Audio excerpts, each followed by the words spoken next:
What if I told you that a 1995 anime didn't just entertain us? It predicted the emotional, social, and technological world we live in right now.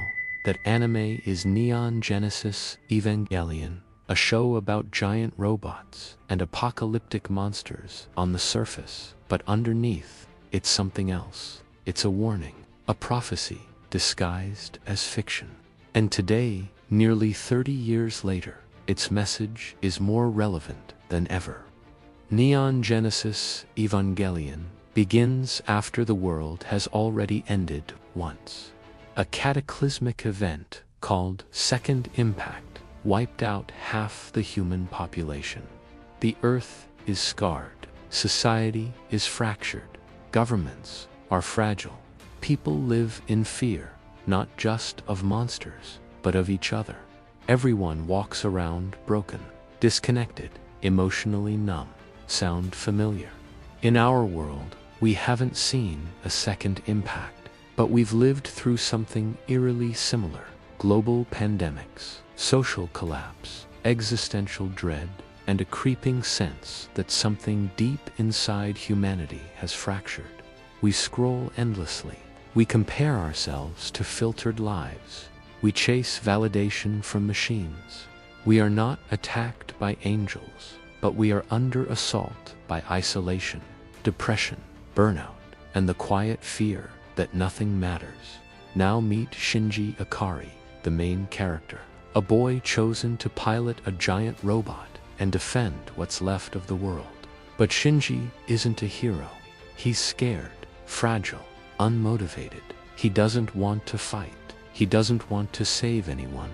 He just wants to be accepted, to feel needed. And Shinji became one of the most realistic anime characters of all time.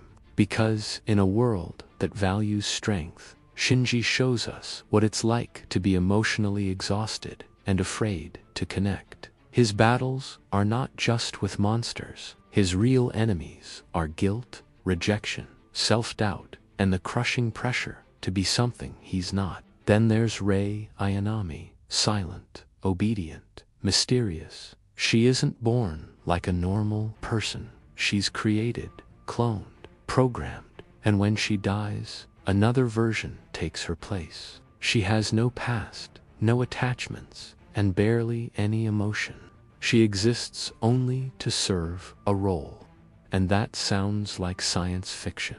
Until you realize our world is already making its own race. AI-generated faces, virtual influencers, synthetic voices, digital clones, personalities designed for performance, not presence.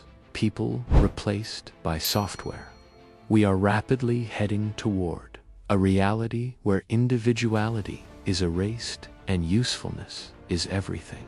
Rei wasn't just a character, she was a prediction.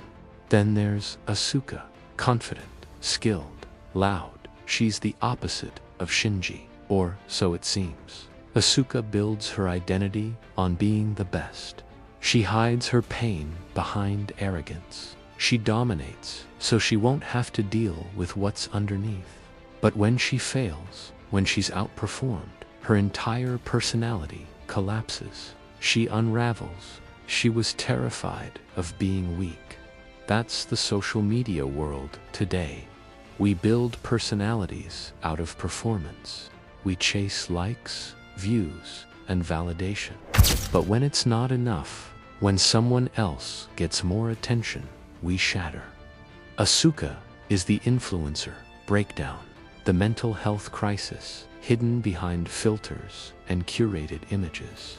Evangelion's world is also controlled by a secret organization called Zella. They don't fight for humanity, they manipulate it. They plan a future without asking anyone. They believe people are too broken to continue. So they create a new solution, the Human Instrumentality Project. A plan to merge every human soul into one being. No more pain, no more isolation. No more self, just unity, just oneness. Sounds peaceful, right? But what's lost is the individual identity, memory, personality. You no longer exist as you. You become data in a collective consciousness. Instrumentality is the scariest concept in Evangelion, and also the most real. Look around. We're already living a digital form of it. We dress the same, talk the same, follow the same trends, post the same content. We aren't being merged physically. We're being merged psychologically. We're slowly losing the parts of ourselves that are unique, complex, difficult.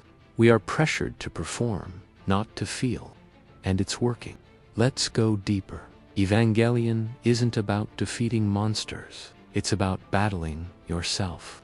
The angels, the invaders, the threats, they are external representations of inner trauma, fear, grief, abandonment.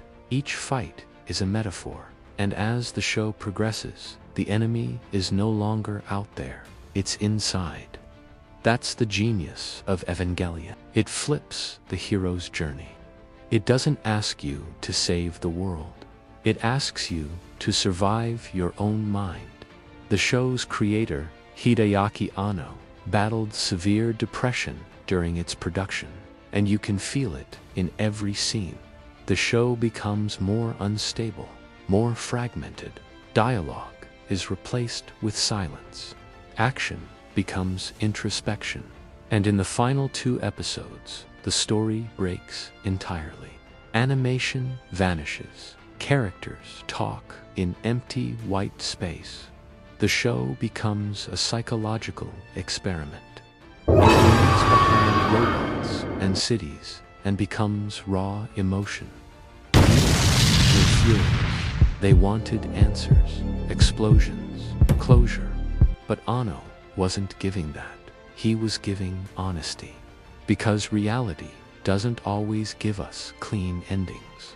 Sometimes all we're left with is ourselves. And sometimes that's the hardest place to be. So how does it end? Shinji makes a choice. He sees all possibilities, all pain, all confusion, and he chooses to exist. He chooses to live, not because the world is perfect, but because he finally understands that pain is part of being alive.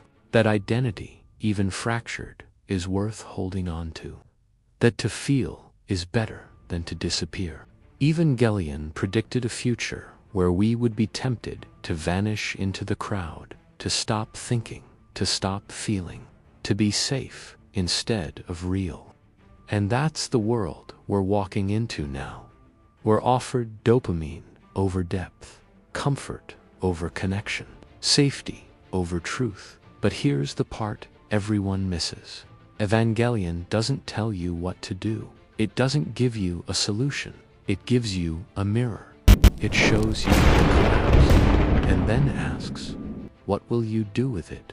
Will you numb yourself to survive? Or will you feel even when it hurts? Because maybe the future doesn't belong to those who are the strongest. Maybe it belongs to those who remember who they are.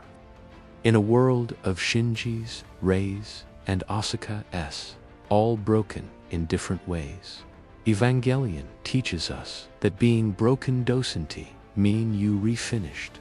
It means you're human. And sometimes the most powerful thing you can do is exist.